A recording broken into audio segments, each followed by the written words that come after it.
bikorwa n'amaserire nerveze y'ubwonko. Noneho rero ayo maserire akora iyo dopamine yo yangiritse, umusemburo wa dopamine uba mukeya. Waba mukeya wa wundi wa serotonin ukaba mwinshi, umubiri ugatangira gukora mu buryo buri desequilibre. Ayo mpamvu nyine agira bintu byo gutitira ibice by'umubiri nyine. Ubwo rero hari indwara nyine, hari imiti ikoraho, ni imiti ibasha kongera uriya musemburo wa dopamine. Yongera umusemburo wa dopamine niyo ibasha kugerageza kubikoraho. Ariko kubera ko nyine biba harabayeho kwangirika k'ubwonko na kwizo serire z'ubwonko zikorera musemburo, akenshi nyine ntabwo bikira neza. Nzi ko iyi ndwara ikira, abantu bagize bakamusobanurira. Wowe uravuga ko wenda ubonye uburyo ushobora kugera kuri dogiteri? Ndarinzi ko nzaza kuri 28 ubu nari nabiteguye. Ndavuga nti ari urugendo TV ari indi ubona wese namubwira. Noneho akaba yabumvisha. Noneho uyu munsi mu gitondo nongera mbona akandi k'umuhungu ukanza ndakakoherereza, wavuze ati narayikize ngewe, ati yerekana n'ibitabo byose yakoresheje akora na yoga. Noneho yohereza kuri iriya ya doctor. Ndamubwira nti rero bambe ndavuga nti mwebwe abarwaza doctor mumwereke yuko iyi ndwara ikira. Genda samuratsinze icyo ngukundiye uri umuntu mugabo, urugendo rwiza kandi urugendo ruhire. Reka nizere ko mumeze neza cyane abakunzi b'urugendo na TV bari mu Rwanda, hanze y'u Rwanda, mu bihugu byose bitandukanye babasha kumva ndetse no kuvuga ikinyarwanda. Ndabasubuje cyane, twasaba mu gakire, ndi kumwe na Jerry, turi mu rugendo rwacu rukomeje umunsi ku munsi. Uyu munsi tukaba tugiye kuganira na Faxman original, umugabo muri no minsi utajya uri panga, umwe mu basesenguzi. Sa mu gakire, bimeze bite Faxman? Ndashima Yesu kabisa. Umeze neza cyane. Mfunzemo bukwasi, mfunzemo boku. Ndi kumwe na Fabu. Na Fabu aka Shakur aka Dubai. Ariko ntago ari wa Dubai w'imidugudu. Ya ntago ari we mama, ntago ari we kaisa, ni umushoramari wibera Dubai. Fabu uri mushiti wanjye buriya twirukankanye imihanda y'i Kigali kera. Papa w'ibirombe. None yaragafashe. Buriya rero buri muntu aba afite icyumweru cye. Enda nkaho ahantu kure wabashije kujya ashobora kuba ari nka Nyamasheke. Ariko wireba no. Oya. Ya bintu uvuze wabisubiramo. Ingendo zirakorwa papa. Ari nabazikora ntibanabirate. Ingendo zirakorwa da. Ariko urawe n'umushoramari sesa mu mafaranga. Ndaho ndashima Imana, ndakomeye muri Faxtel, tumeze neza nta kibazo. Umeze hariya nabonye undi mutipe wazanye nawe uri ku madrip hariya hirya. Bamwita Milton. Umuhungu uri kubikora neza. Umuhungu ushaka gusimbura uwitwa Costa Teach. Vuba murabona ibikorwa mutigeze mwumvisha amaso yanyu. Reka twivugira ibiri ku mihanda. Milton ubwo tuzaba tumuganira, dushaka kumuhamagara mu kanya akaza gutera abantu bo ku rugendo online peace wenda mu kanya, ariko wenda tubanze tuvuge kubiri imihanda. Uri mu bantu bakoze ibiganiro, ese ubundi mukanya mfite telefone yawe Mama Sava yaguhamagaye, mbabaro rubanza umuhamagaye, yaguhamagaye nyifite ahubwo nuko yahisa kopa, harimo Mr. Call ye Mama Sava banza umuhamagare tumubaza amakuru, amaye nka ari guhamagara rufase cyangwa byasubiye musha bajya baca umugani ngaho yaciye inyise iminsi y'urukundo cyangwa sawa nyine sha hacu urwango ntabyo nzi sindakura. Gusa Mama Sava njyewe twarivuganiye mu kiganiro kuri X-Large. Aravuga ngo uko byagenda uko ariko kose sinzigera nongera gusubirana na Alpha. Ubwo ni ukuvuga ngo aho yanyuze hanyura urwango. Hanyuze urwango. Ubu hari kunyura umuriro. Umwe yakandagira ubundi yahanyuza kupa agenda akamashini gakupa agenda katakata. Mama Sava waramutse neza. Sha mubwire ngo ndamusuhuza. Samara gusuhuza ukuntu ari kuvuga. ari kuvuga ngo aho yanyuze ngo ntihace urwango nk'amazi asenga iki ngo iminsi y'urukundo Samu Gakire se umukaritasi bimeze bite se ni fresh Abanyarwanda ngo bababajwe n'uburyo watandukanye na Alpha ubu ngubu hari umupasiteri bari turi kuganira avuga ko yafashe amasengesho y'iminsi 3 yo gusengera urukundo rwanyu umwongere musubirane Abanyarwanda urabibabwiraho iki amasengesho azakora cyane uzi ko uzankoraho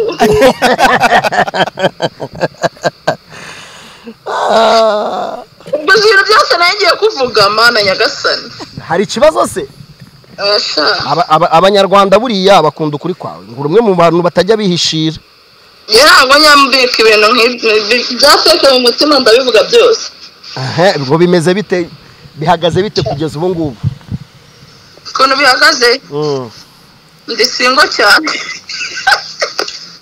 uri singo cyane ko bivuga none uri proud ubushize twabivuganaga numva cyangwa urubatse buhoro wapisha nta na buhoro rabo nsanga ngo baba bubatse gahoro cyane wapipe ngo ushobora kuba wubatse mu ibanga gute ngo warashatse ibintu byo kutongera gushyira hanze inkuru z'inkundo zawe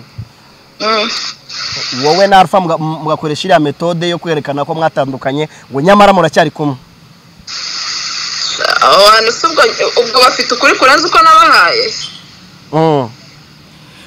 none se Mama Sava muraho neza muraho ko hari ibyo Faxman yaravuze ngo hari abantu bari kujya gusenga ibyo ari byo byose ushobora kubaca intege cyangwa se ukababwira ngo ayo ni amasengesho abarokore bajya bavuga y'ubuginga abantu bari gusenga ngo musubirane ntabwo nabyanga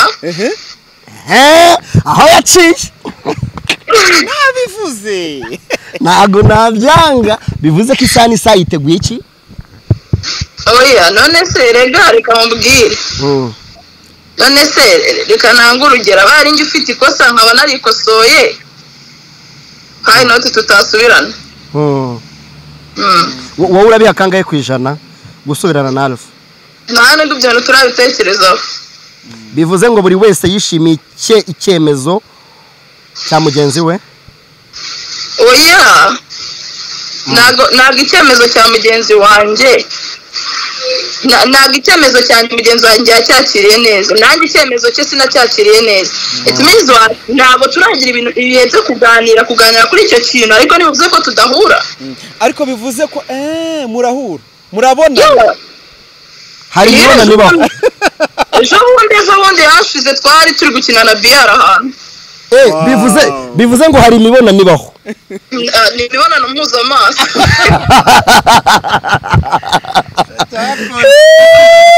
none se Mama Sava reka nkubaze nk'ubu nka kampani imwe nashatse kwamamaza iramutse ibahaye akazi ko kwamamaza Prudence kandi mukamamaza muri gusomana wabyemera cyane burya ibintu birimo amafaranga ngiye ku mafaranga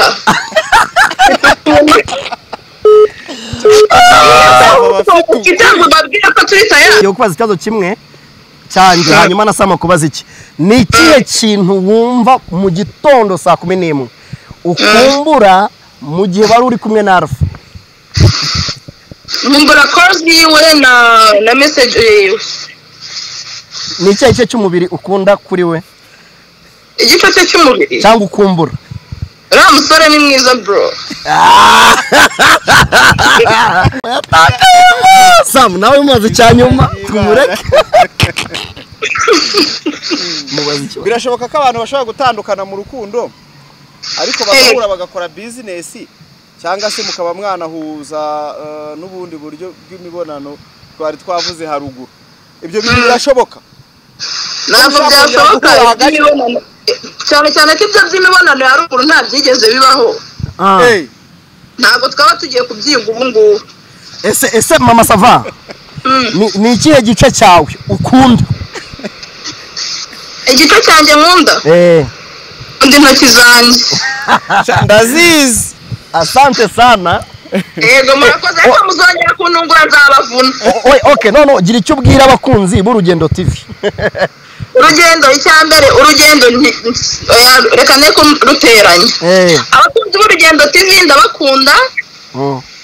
Bajya komeza banshyigikire nibo mvunikira kandi ndabizi ko nabo banyereka urukundo vraiment. Ese Papa Sava kitari gusohoka? Oya icyo kibazo ubajuje reba nta saha irashura Papa Sava isohotse. Abantu bajye kuri uheruka kuyireba hageze episode ya kangahe? Connection yanjye ishobora kuba yarashize. Sawa bebe. Ni Mama Sava. Mama Sava nubwo yatandukanye na Alpha. Urumva ko hakiri imigozi yakunda, hari imigozi igihambiriye ahantu. Ashobora kuba umwe wacitse ariko byanga byakunda undi. Ntibizatungura abantu kumva ko banasubiranye. Erega buriya reka musobanurire.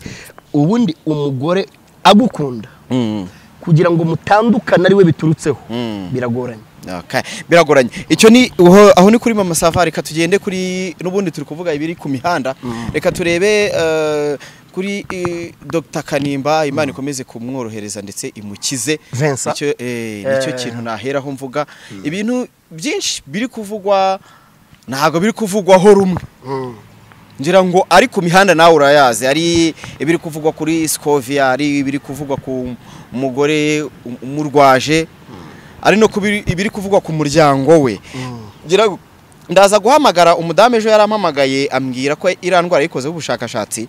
Turaza kumuhamagara twumvisha abantu wenda ibyo turi bumubaze atubwire. Ngira ngo wowe urambwira ku ruhande rwawe nka faxman ngewe rero nka faxman mbe na mbe ndabanza kwihanganisha Kanimba nibwe ku giti cye. Yego.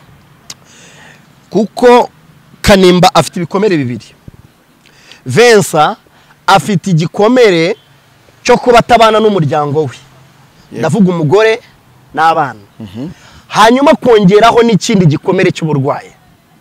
Ibyo bikomere rero iyo biteranyije cyangwa iyo bihujije bibyara ikindi kintu gishobora kuba cyanakuririza cyangwa bigakuririza iriya ndwara afite ya Parkinson disease.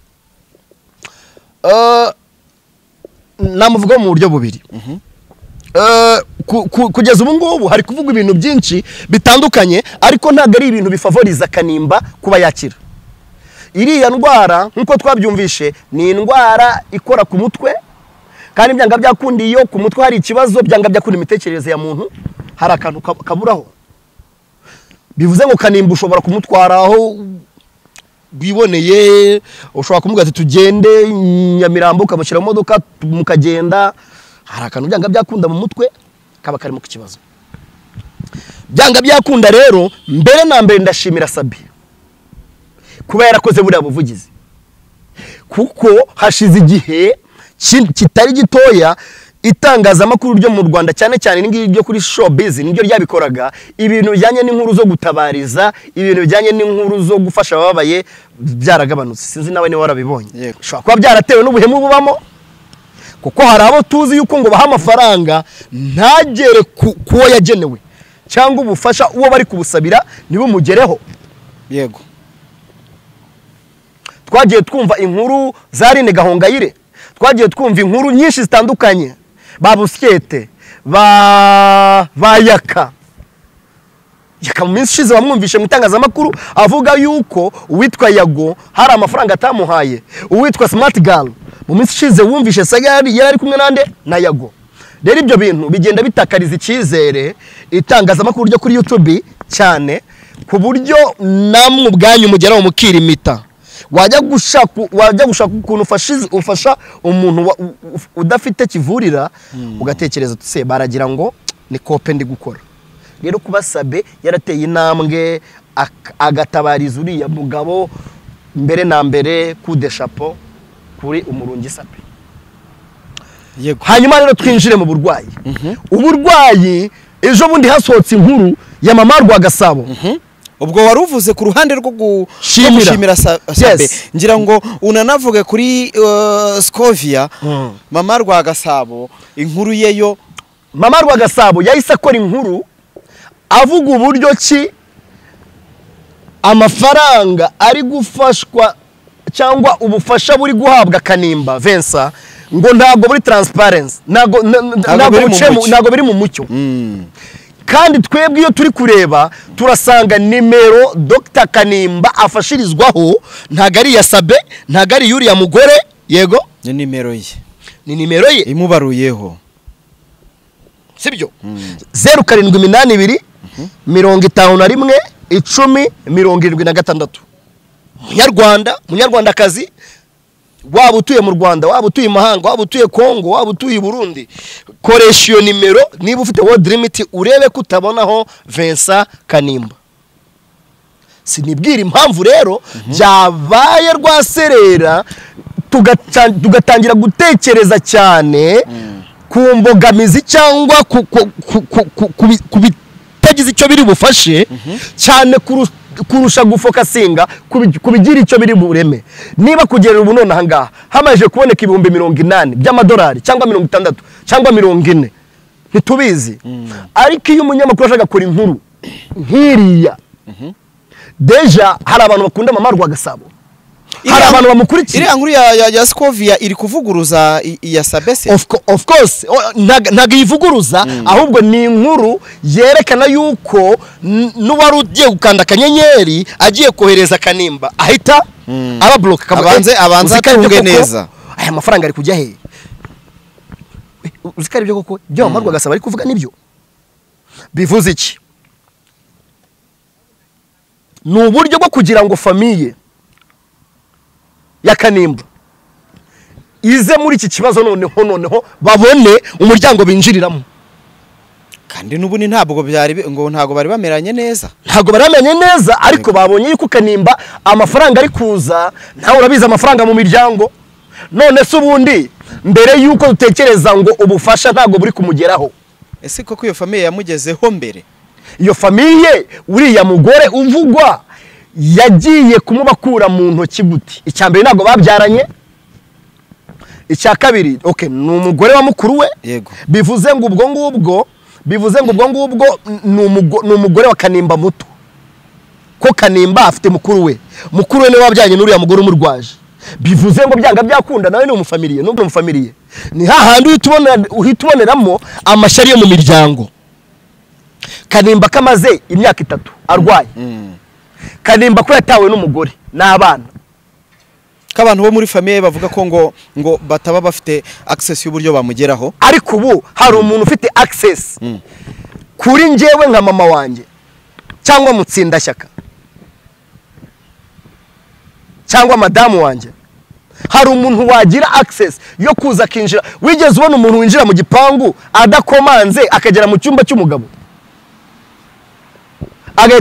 agahita barusha n'ubushobozi kuri we ukuntu byagenze rero dushyire mu nyurabwenge babonye Kanimba arwaye akazi karahagaze yego arivuje aragerageza urumva umugabo iyo amaze imyaka 2-3 byanga byakunda mu bushobozi buragabanuka uzarebe Natwe twagiye muri guma mu rugo ukwezi kwa mbere imifuka yari yatobotse utangiye kwitabaza inshuti n'abavandimwe se tubizi se ntabwo rero umuntu yarwara umwaka ariko ajya kwivuza kwa muganga buri munsi ari ukarya ariko abayeho hanyuma uze kumbwira ngo aracyafite ubushobozi byanga byakunda famiye yaramurwaje bigera aho ngaho bumva bararambiwe ahubwo uriya mugore ahita aza amujya mu gituza aramurwaza kuko uko bigaragara uriya mugore nawe wacatse uburyo ki ahura nande na Sabe kugira ngo bamukore ubutabazi twitekereza rero ku mikoresherezwe y'amafaranga naho amafaranga ari kujya ahubwo nidutekereze mbese Kanimba arwaye bingana gute ese ubundi ko amafaranga numvishe asabwa atari yanuzura kuki abantu bari kumva ko amake yatanzwe ari uburyo yanyerejwe kandi atari yuzura byibuza ngo bavuge ngo yari yuzuye none dore umurwayi ntiyakize buriya rero hari ikintu kimbabaza hari ukuntu umuntu akugurira nk'ishati agashaka ngajya kubwira n'umunsi wambara iyo shati agashanga yakubwira n'igihe uri buyambarire, aho uzayambarira, aho uzayitahana ubukwe, agashaka kugenga imikoreshereze y'imifashirizwe yagufashije. Harya nta muntu wigeze guhamagara, nta muntu wari wahamagara njyewe? Okay, njyewe nahamagara, hari umujama bakoranye. Ubwo n'umuganga n'umudogiteri? Umudogiteri.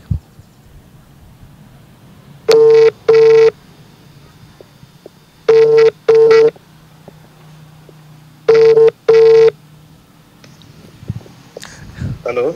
Dr. mwiriwe neza? Yego mwiriwe namwe. Ndabizi ko izina ryawe nawe ushaka ko rijya hanze.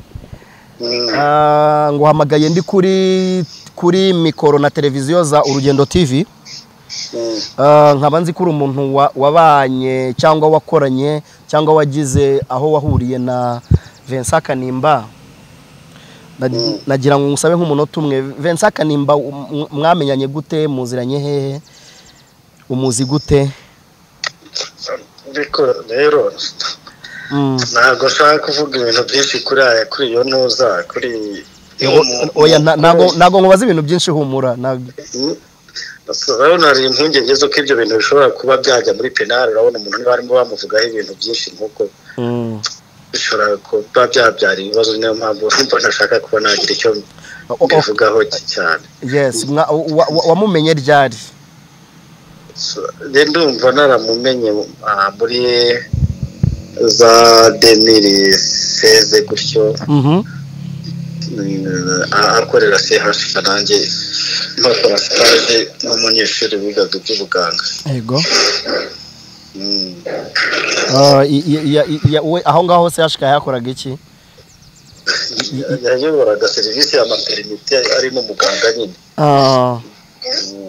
None se iriya ndwara nkawe nk'umudokiteri, ntabwo nshaka ko izina ryawe rijya hanze, ni ukugira ngo usangize Abanyarwanda iriya ndwara ifata gute nko mu munota umwe, hanyuma yakira gute, icyizere ni kangahe ku ijana cyo kuba yakira? Nyine ndumva ubushize twarabivuganye, ni indwara ifata ubwonko ikangiza amaserire y'ubwonko. Kuko uturemangingo tw'ubwonko dukora umusemburo bita dopamine. Dopamine niwo utuma ubwonko bukora mu buryo buri equilibre, buryo nyine bugiye neza bugakora neza. Uwo musemburo hari n'undi bikorana nawo bita serotonine, ni imisemburo iba mu bwonko ikorwa n'amaserire nerveze y'ubwonko. Noneho rero ayo maserire akora iyo dopamine yo yangiritse, uwo musemburo wa dopamine uba mukeya. Waba mukeya, wa wundi wa serotonine ukaba mwinshi, umubiri ugatangira gukora mu buryo buri desequilibre. Ariyo mpamvu nyine agira bira bintu byo gutitira ibice by'umubiri nyine. Ubwo rero hari indwara nyine, hari imiti ikoraho, ni imiti ibasha kongera uriya musemburo wa dopamine.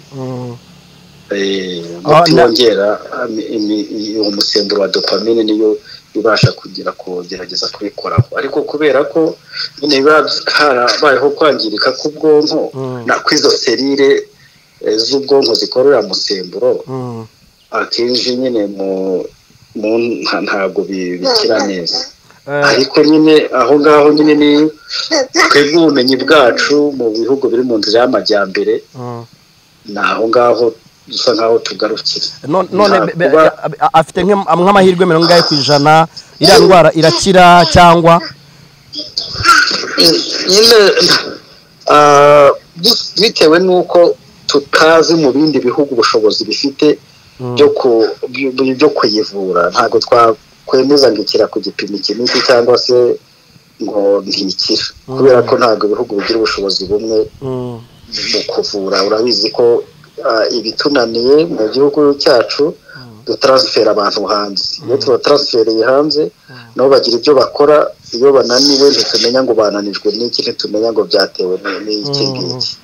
Ntago navuga ngo ikira ku gipimo kiniki cyangwa se ngo ntikira, cyane ko noneho n'ubumenyi mu bijyanye na serivisi y'ubuganga buracyatera imbere. Uzi ko buri gihe hakorwa ubushakashatsi, hagakorwa amagerageza aya nayo ntabwo ubundi umuntu agira ububasha bwo kwemeza ikintu iki n'iki ijana ku ijana kubera ko hari n'igihe haba hari ubushakashatsi bushyashya bwagikozweho wenda umuntu ataramenya keretse umuntu yafashe umwanya akabanza yenda gusoma kureba ubumenyi bugezweho ubu ngubu byavuye mu bushakashatsi bushyashya ubu ngubu bivuga iki kuri iyo ndwara.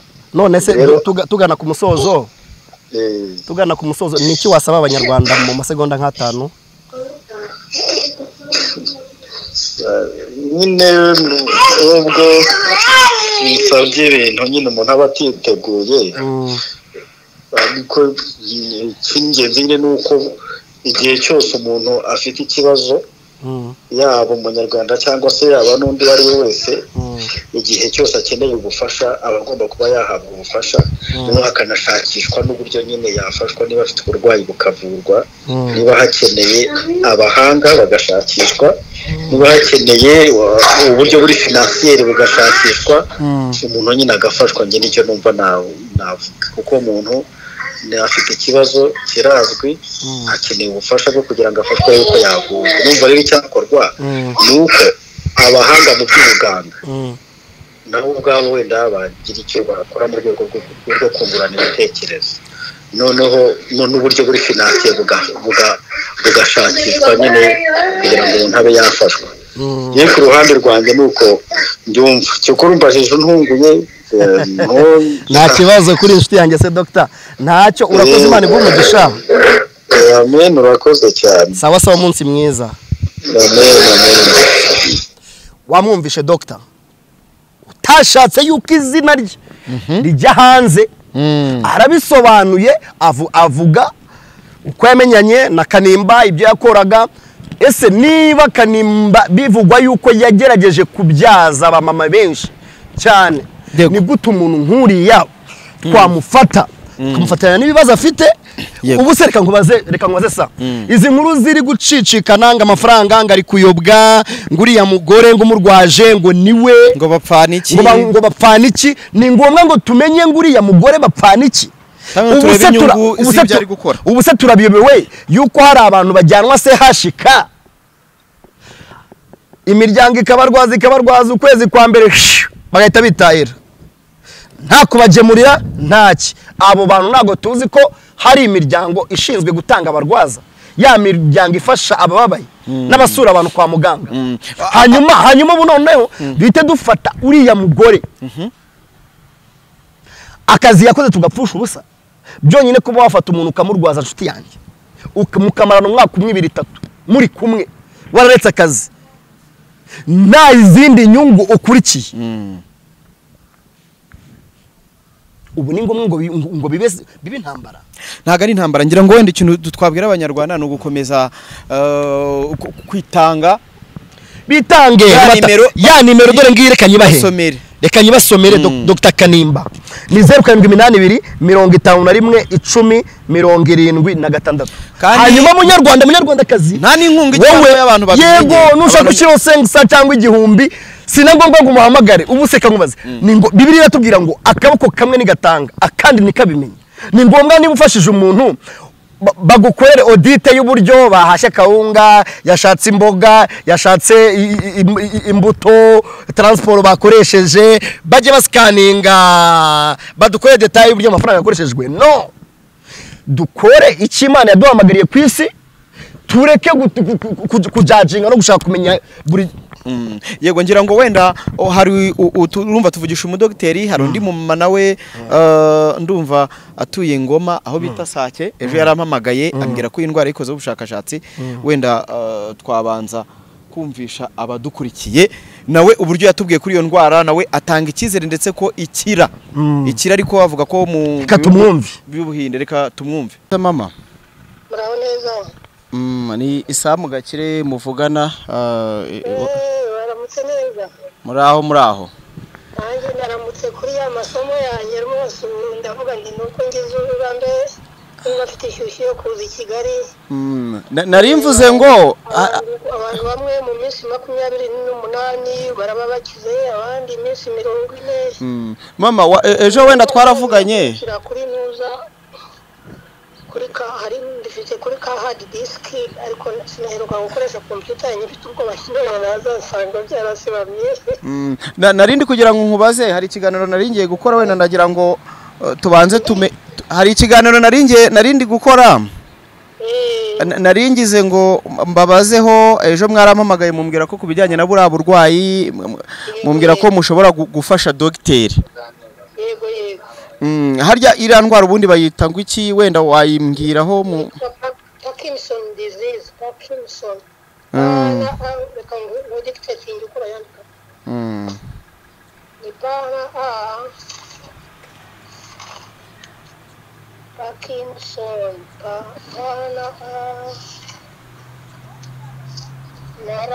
K na I na O na S O N akaba catastrophe Parkinson disease. Ikaba ari indwara iteye ifata abantu gute? Indwara ifata nyine ubwonko hariho ahantu hagati y'ubwonko akantu kagira gaproducinga dopamine. Noneho akaba ariyo ituma intuza nyine ibintu byo kugenda no guhaguruka no kwicara aribyo bikontorora. Noneho ako ngako rero uburemangingo bwaho bwapfa umuntu akaba atagishobora gukora iyo dopamine, noneho bigatuma imitsi yose mbega igagara ukananirwa kugenda. Hariho abananirwa guhaguruka, hari abananirwa guhindukira, hari abananirwa kugenda. Ubwo rero ni ukubera noneho icyo bakora baguha imiti ututi tw'utunini ugomba kunywa ariko natwo tugira effet secondaire. Noneho rero ubwo ngubwo mu bazungu icyo baguha nyine ni ukugira ngo hariho abatitira, hariho badashobora guhaguruka ukaremara rwose ukagira, hariho ubundi bikagendana no kugira ukananirwa kwituma, ubundi ukananirwa gufata inkari zawe zikagenda uko zishaka. Noneho rero icyo baguha ni ukuguha imiti yo kugabanya ubwo byo gususumira cyangwa ibyo kugagara ushobora kugenda, ariko abazungu ntabwo bayikiza. Mama harya wayirwayeho? Oya, ahubwo ngewe nyine uko naje kuyimenya. Wayikozeho ubushakashatsi ubushobora kuyivura umuntu? Wayikozeho ubushakashatsi muri 2019. Yego. Kubera ko nari mbonye bariya ba Freemax na kibasura abana babiri witwa Niba Fiyete na musaza we bayirwaye ku marinuza bafite n'utuvideo twabo. Yego. Noneho numva binteye nuza ntangira kuyikoraho ubushakashatsi. Nsanga abantu bayivura bonyine ari abahindi bari bafite ubuvuzi bwitwa Ayurvedic medicine. Bayivura ubundi abantu baba hagati y'iminsi 42 ibyumweru mbega bitandatu, ariko hariho abayimara n'imyaka 8, hari imyaka 10, hari uwo nasomaga none hawe imyaka 3 we yaragiye agomba kumara ibyumweru bitandatu mu byumweru 4 mu minsi 28 yari yakiza, ashobora kugenda kwiyicaza, guhaguruka, guhindukira iburyo n'ibumoso.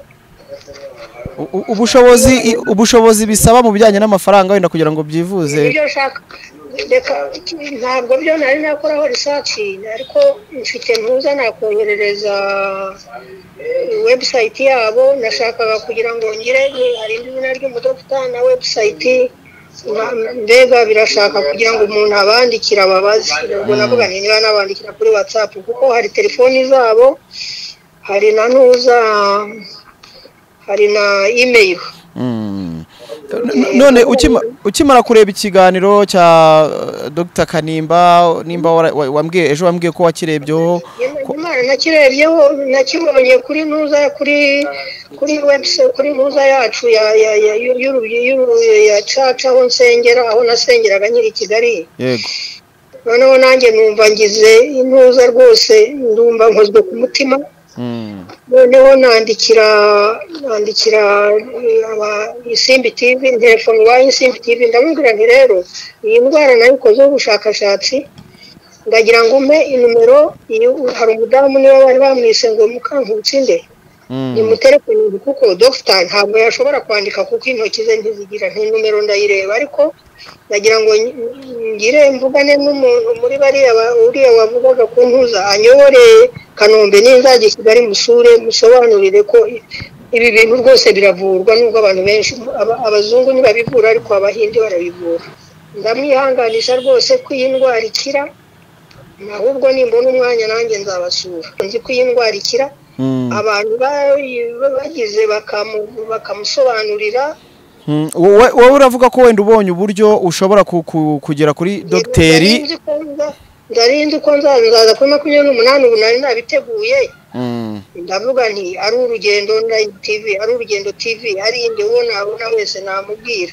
noneho akaba yabumvisha noneho uyu munsi mu gitondo nongera mbona akandi k'umuhungu ukanza ndakakoherereza wavuze ati narayikize ngewe ati yerekana n'ibitabo byose yakoresheje akora na yoga noneho yohereza kuri iriya ya Dr. ndamubwira nti rero bambe ndavuga nti mwebwe abarwaza Dr. mumwereke yuko iyi ndwara ikira nubwo abazungu badashobora kuyikira ugakira neza ariko hari ubuvuzi bundi buyivura rwose mu mezi abiri ukaba umeze neza ushobora kugenda ugashobora kwandika ugashobora kwijyana mu musarani ugashobora kwigaburira nimbona umwanya nanjye niba munyemereye nzaza amasure mbibasobanurire mama urakoze ibyo birahagije wenda nibyo twari dukeneye ku kiganiro turi gukora n'ubundi Imana iguhe umugisha ngira ngo abantu barabyumvise nuko bimeze icyo twasaba abantu urumva ko byagenda kose hari ikizere reka turemere ikizere Dr. Kanimba kurusha kumuca intege no kumwereka yuko ntacyo izi nkuru ntago ari izakiza Kanimba nizimujyana ahubwo mwirimbukiro nizimujyana mu kwiheba no kuvuga se bari kumfasha n'imfashanyo bakayivugiraho amagambo agana gutya hanyuma tunarebe tuti se uriya mugore n'intwari kibiranga intwari bingana iki hanyuma se famille yari iri hehe ubu nibwo ibonye yuko ikeneye gufata Kanimba yego ngira ngo ayo niyo makuru yari imihanda birangiye hari umuhungu Milton come on bro come on uyu ni umuhungu uri kubica bigacika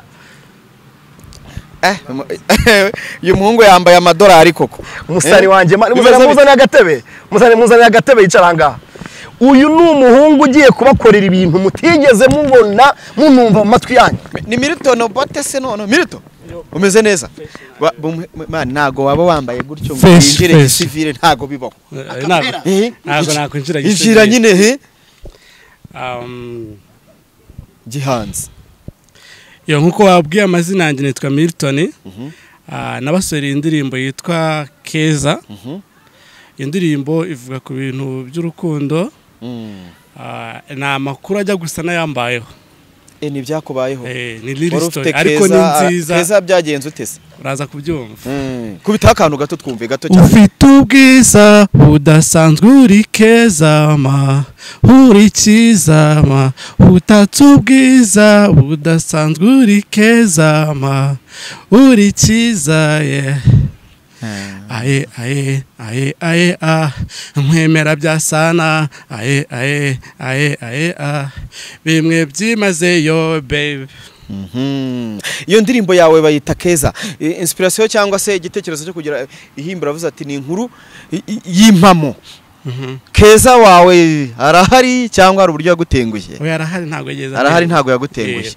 wow reka tumusuze cyane narebe iki kiganiro azamenye uburyo bimeze urugendo rwawe rw'umuziki wenda ngira ngo tukuzanye n'ubundi mu kiganiro kubera ko wari uhari waherekeje umuvandimwe ariko nanone byari byiza ko ubwira abanyarwanda ibyo uri kubakorera uri gutegurira iki cyo guha abanyarwanda kugira ngo byibuze bavuga ati uyu muntu bazanye turaza no gushyira indirimbo zawe link turayishyira munsi y'iki kiganiro kugira ngo pininga indirimbo The Keza iri kuri channel yitwa Milton ubwo sinzi uko uranadupiningira YouTube channel ye ariko numujama ubijemo neza kandi afite indirimbo zibyinitse kwa kundi mwavuga ngo muzakumbura Costa Teach ubu yahageze mu Rwanda ntimugire ikibazo afitanye featuring mu minsi iri imbere n'abahanzi bakomeye cyane cyane baba hip hop. Afite featuring n'abakobwa bagezweho hano mu Rwanda dushatse kuvuga, ndetse indirimbo ziri muri studio, zimwe amaudio yararangiye. Ariko ni wowe uri kumufasha. N'umuvandimwe ngomba kumufasha. Faxman hirya yo gubaha ibikoresho byiza cyane, ubu nonewe yinjiye ari guhangana na ba muyoboke. Oya, ni byiza, reka dushire buri muntu wese akiri tafariye, uzana impano yawe najye nza niyanjye, hanyuma tugira icyo twubaka ku muziki nyarwanda. Ni byiza akora injyana imbyinitse, zimwe bakunda kwita ngo muri night club, muzamwumva muzamubona byanga byakunda. Sharinga indirimbo ye yitwa Keza, ujye kuri Instagram ye yitwa Milton, ujye kuri Instagram ye na Facebook byose ni Milton, hanyuma na YouTube ye ni Milton. Reka nawe agira icyo abwira abantu wenda dusezera itakubita nakantu. Okay, nabo ugera byose ntago nibwiye Abanyarwanda neza. Nkuko wabwiye nitwa Milton. Hanze y'ubuhanzi nkora na business. Mu bigendanye n'umuziki ikintu mbazaniye mbafitiye ingoma nyinshi kandi nziza kandi najenje nta gusubira inyuma. Yego. Ukuzi iyo umuntu ari kubaka ntago wubaka usa nkaho wubaka ubihengamisha, ugerageza kubigora ngo bibe byiza. Noneho ibiri imbere rero biraryoshye kurusha ibindi byose byageze bibaho. Yego, ukorera kwande? Nkorera imbere ya parking yo kwa Makuza. Yego, ndavuga production dukorera kwa Bob, nkorera audio. Wow. Video nyikorerwa na Faisal. Urumva ntago deja mujama wanjye ntabwo yatangiriye muri ndagaswi, no, tugomba gutanga ibintu, indirimbo ziri kuri class, urumva, beat nziza, producer beza, aba videographer beza, urumva uko byagenda uko ariko kose Abanyarwanda mwitegu witwa Milton. Tugiye kwa kubita show era iby'amatwi yanyu atigeze yumva, iby'amaso yanyu atigeze areba, mugiye kubibona n'uwitwa Milton. Nugusha byo gushya. Ngaho gira ikintu ubwira Abanyarwanda ariko dukubita nakandi kantu udutera amatsiko kugira ngo abantu baze kujya kuri YouTube barebe indirimbo yawe banayisharinge. By'umwihariko indirimbo ngiye namaze kuyumva ni indirimbo nziza cyane rwose, umuntu wese uri buziye kujya kuyireba ujye unasigamo comment, kandi bura bifasha umuhanzi cyane iyo commentinze. Mutange comment mutubwiye tuti se harakantu kabagaho cyera kuri radio ngo tuyice ni CD bavugaga. Tubwira uti indirimbo ni nziza nakomerezaho cyangwa yatubeshye. Nabyo ni byiza ko comment zanyu ni ingirakamaro.